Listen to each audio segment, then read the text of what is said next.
حضرت حسن رضی اللہ تعالیٰ عنہ فرمانے لگے کہ میں نے خواب میں نانا جان اور امی اور ابا جان کو دیکھا ہے کہ وہ مجھے جنت کی سیر کرواتے ہیں۔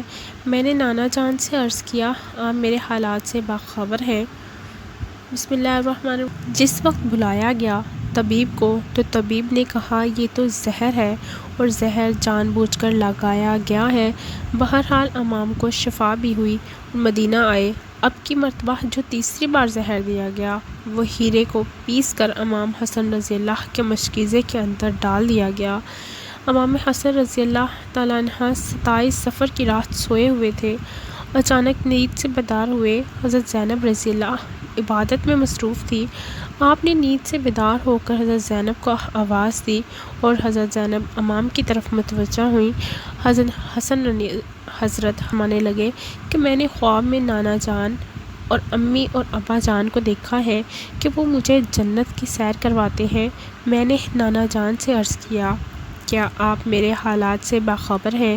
مجھے تماچے لگائے گئے، میرے پیروں تلے سے مسلح کھینچا گیا، کتنا ستایا گیا۔ میرے سامنے اس وقت مدینے میں میرے والدین کو گالی دی جاتی ہے۔ یا رسول اللہ، میں اس دور سے گزر رہا ہوں۔ آقا نے فرمایا کہ صبر کرو، تم بہت جلد ہم سے آ کر ملنے والے ہو۔ امام حسن نے ایک اور خواب دیکھا کہ آپ کی پیشانی پر قل ھو اللہ شریف لکھی ہوئی ہے۔ یہ خواب جب لوگوں نے سنا تو خوش ہوئے، لیکن آپ کے شاگرد سعید ابن مسیب نے سنا تو آپ نے فرمایا، مولا، اگر یہ خواب کی تعبیر پوری ہو گئی تو سمجھ لیجئے آپ بہت جلد دنیا سے جانے والے ہیں۔ کچھ ہی دن بچے، یہ خواب تو تھا ہی، سب لرزے ہوئے تھے۔ اس خواب نے اور لرزا دیا۔ امام حسن رضی اللہ نے کہا، بہن، میں نے خواب دیکھا ہے۔ حضرت زینب نے پوچھا کہ یہ کیسا خواب ہے؟ امام نے مشکیزے سے جب پانی پیا تو مشکیزے میں موجود جو ہیرا پیس کر ڈالا گیا تھا وہ آپ کے پیٹ میں چلا گیا۔ روایتوں میں آتا ہے کہ آپ کے کلیجے کے 72 ٹکڑے ہوئے اور بعض نے لکھا ہے کہ 80 ٹکڑے ہوئے۔ بعض نے لکھا ہے کہ آپ کی آنتوں اور کلیجے کے 100 سے زیادہ ٹکڑے ہو گئے۔ جب آپ کہہ کرتے تو وہ ٹکڑے ہو کر گرتے۔ سوچئے ذرا یہ ہیرا کیا ہوتا ہے، اور اس کانچ پہ چلائیں تو کانچ کٹ جاتا ہے۔ یزید صرف قاتل حسین رضی اللہ ہی نہیں ہے بلکہ قاتل حسن رضی اللہ بھی ہے۔ اس پر تو سب اتفاق کرتے ہیں کہ یزید کی تھی، لیکن زہر دیا کس نے، اس پر تاریخ خاموش ہے۔ حضرت مولانا حسن بریلوی نے ایک عورت کا نام لکھا، لیکن مفتی جلال الدین اس پر خاموشی کا حکم دیتے ہیں۔ مورخین اس میں اتنے الجھے ہوئے ہیں، کوئی واضح موقف پیش نہیں کیا جاتا، لیکن پڑھے لکھے لوگ ہیں، ان کے لیے ایک بات ہے کہ زہر دینے والا کون ہے۔ جس وقت ٹکڑے ہو کر گرنے لگے تو امام نے حضرت حسین رضی اللہ کو بلانے کا حکم دیا تاکہ کچھ نصیحت کر دو۔ حضرت حسین رضی اللہ آئے اور حالت دیکھ کر گلے مل کر خوب روئے۔ بھائی بتاؤ، آپ کو زہر کس نے دیا؟ اس لیے کہ سید صابرین کا نواسہ ہے۔ بھائی، مجھے جس پر شک ہے اگر وہی ہے تو اللہ بہترین انتقام لینے والا ہے، اور شک کی بنیاد پر کسی کو قتل نہیں کیا جا سکتا، کیونکہ میں نام لوں گا تو تم قتل کرو گے، اور شک کی بنیاد پر کسی کو قتل نہیں کیا جا سکتا۔ اللہ بہترین انتقام لینے والا ہے۔ جب امام حسن نے امام حسین کو نہیں بتایا کہ قاتل کون ہے تو حتمی طور پر میں یہ فیصلہ کر دینا کہ فلاں قاتل ہے، میں سمجھتی ہوں یہ زیادہ مناسب نظر نہیں آیا۔ بہرحال جب صبح ہوئی، لوگ جمع ہونے لگے تو اس وقت امام حسن نے کہا، حسین، میرا چہرہ کیسا نظر آ رہا ہے؟ امام حسین رضی اللہ نے روتے ہوئے فرمایا، آپ کا چہرہ ہرا ہو گیا۔ مسکرا کر کہا، اس تکلیف میں مسکرایا ہے حسن جس تکلیف میں لوگ ساری خوشیاں لوگوں کی چھین جاتے ہیں۔ حسن مجتبی نے جب سنا کہ میرا چہرہ ہرا ہو گیا تو فرمایا، حسین، یاد ہے نا نانا کی حدیث، معراج مکمل ہو گئی؟ لوگوں نے پوچھا، حدیث معراج کیا ہے؟ فرمایا کہ جب میرے حضور معراج پر گئے تھے، ہماری پیدائش بھی نہیں ہوئی تھی تو نانا معراج پر جنت کی سیر کر رہے تھے تو جنت کے 2 محل دیکھے، ایک ہرا تھا اور ایک لال تھا۔ اس وقت رضوان جنت نے کہا کہ یا رسول اللہ، جاتے جاتے اپنے شہزادوں کے محل بھی دیکھ جائیے، جس سے پوری جنت کا حسن دوبالا ہو جاتا ہے۔ حضور نے فرمایا کہ یہ ہرا کس کا ہے اور لال کس کا؟ کہا لال تو حسین رضی اللہ کا ہے اور ہرا حسن رضی اللہ کا۔ میرے حضور نے پوچھا کہ رضوان یہ تو بتاؤ، حسن کا ہرا کیوں، حسین کا لال کیوں؟ تو رضوان کی گردن جھک گئی، آنکھوں میں آنسو آ گئے۔ اہل بیت کی محبت میں رضوان جنت میں بھی روتا ہے، جبکہ جنت بھی کوئی رو نہیں سکتا۔ جنت وہ ہے جہاں رویا نہیں جاتا، لیکن یہ شہادت حسنین ہے، اسے جب جب بھی یاد کیا جاتا ہے تو رضوان جنت بھی روتا ہوا نظر آتا ہے۔ رضوان کی عرض کی ہمت ہی نہ ہوئی۔ حضرت جبرائیل علیہ کی یا رسول اللہ میں بتاتا ہوں، اللہ کے حکم سے یہ ہرا اس لیے ہے کہ حضرت حسن رضی اللہ کو زہر دیا، ان کا چہرہ اور جسم ہرا ہو جائے گا۔ حضرت حسین رضی اللہ کو کربلا میں شہید کیا جائے گا، شہادت کی وجہ سے خون سے سارا جسم لال ہو جائے گا، اس لیے حسن کا ہرا اور حسین کا لال محل ہے۔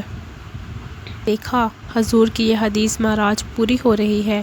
اس کے بعد حضرت حسن رضی اللہ نے لوگوں کو جانے کا حکم دیا، گھر والوں کو ٹھہرنے کا کہا۔ اس وقت مولا حسن کے 3 یا 4 بیٹے تھے۔ ان بیٹوں میں ایک بڑا بیٹا تھا جس کی عمر صرف 7 سال تھی۔ وہ بڑا خوبصورت تھا، نام قاسم تھا، ماں کا نام فروہ تھا۔ فرما قاسم کے سر پر ہار پھرتی اور اپنے شوہر کی طرف دیکھتی، گویا ان کے سامنے اپنی بیوگی گم ہو رہی تھی۔ ہائے بیوگی، ہائے بے بسی، ہائے بے بسی، لیکن زبان سے کچھ کہہ نہ سکتی تھی۔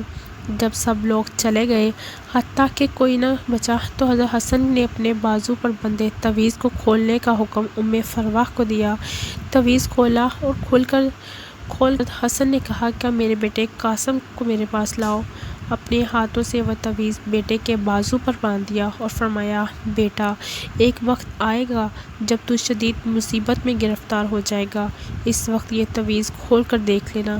اس کے بعد حسین کو بلا کر وصیت کی اور کہا، حسین صبر سے کام لینا، میری تمنا ہے میرا جنازہ اٹھے تو مجھے نانا کے قدموں میں دفن کر دینا، میں نانا کے قدموں میں دفن ہونا چاہتا ہوں۔ امام عالی مقام 28 صفر کو، ایک روایت کے مطابق 29 صفر کو، ایک روایت کے مطابق 5 ربیع الاول کو شہید ہوئے۔ اس طرح سے آپ کا پورا جسم ہرا ہو چکا تھا، اندر کی آنتوں کے ٹکڑے کیک کی صورت میں باہر گرے ہوئے تھے۔ حضرت رضی اللہ کی شہادت ہوئی تو آپ کی تجہیز و تدفین کے لیے جنازہ اٹھایا گیا، لیکن یہ بھی تاریخ کا بدترین باب ہے کہ جب جنازہ باہر لے کر آئے، حضور کے روضے مبارک میں حضرت حسن رضی اللہ کو دفن کرنے لگے تو بنی امیہ کے وہ غلیظ جسے دنیا مروان کہتی ہے اور میرے آقا نے لعنت کی تھی، اس نے کہا، میں ان کو دفن نہیں ہونے دوں گا۔ امام حسین رضی اللہ نے کہا، میرے بھائی کی وصیت ہے کہ میں دفن کروں گا، یہاں تک کہ مورخین نے لکھا ہے کہ اس ظالم نے کمان سے تیر نکالا اور امام حسن کے لاشے پر چلانا شروع کیا۔ ایک بندہ جو شہید ہو چکا ہے، لوگ کہتے ہیں مروان کو یزید کو اتنا برا نہ کہا، اس لیے انہوں نے کیا یہ کیا ہے، مرے ہوئے انسان کا تو دشمن بھی احترام کرتا ہے۔ مروان کیسا ظالم ہے، نانا کے قدموں میں سے نواسے کو جنازہ روک لیا، جنازے پر تیر چلانا شروع کیا۔ بعض روایتوں میں یہاں تک آتی ہے، جنازہ زینب رضی اللہ کہتی ہیں، فاطمہ کے 2 بیٹوں کے جنازے میں نے دیکھے، حسن کو تو دوبارہ کفن ملا ہے، حسین کو تو ایک بار بھی کفن نہ ملا۔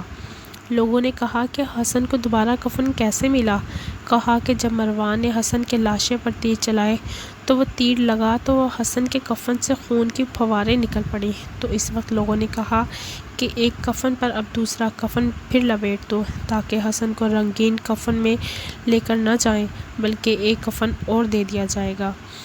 یہ بھی حضرت حسن رضی اللہ کی کرامت ہے کہ وصال کے بعد بھی تیر لگا اور آپ کے جسم سے خون نکلا، کسی نے امام حسین سے کہا شہزادہ حسن رضی اللہ کی یہ وصیت تھی کہ مجھے حضور کے قدموں میں دفن کرے، لیکن انہوں نے یہ بھی تو کہا ہے کہ اگر مروان آڑے آئے تو مجھے امی جان کے قدموں میں دفن کر دینا۔ آپ اس پر بھی عمل کر سکتے تھے۔ پھر امام حسن رضی اللہ کو حضرت فاطمہ رضی اللہ کے قدموں میں دفن کر دیا گیا۔ جزاک اللہ خیر۔ اگر آپ تو اس کو لائک کیجیے گا، میرے چینل کو سبسکرائب کیجیے گا۔ دیجیے اجازت، ملتے ہیں اگلی ویڈیو میں، تب تک کے لیے اللہ نگہبان۔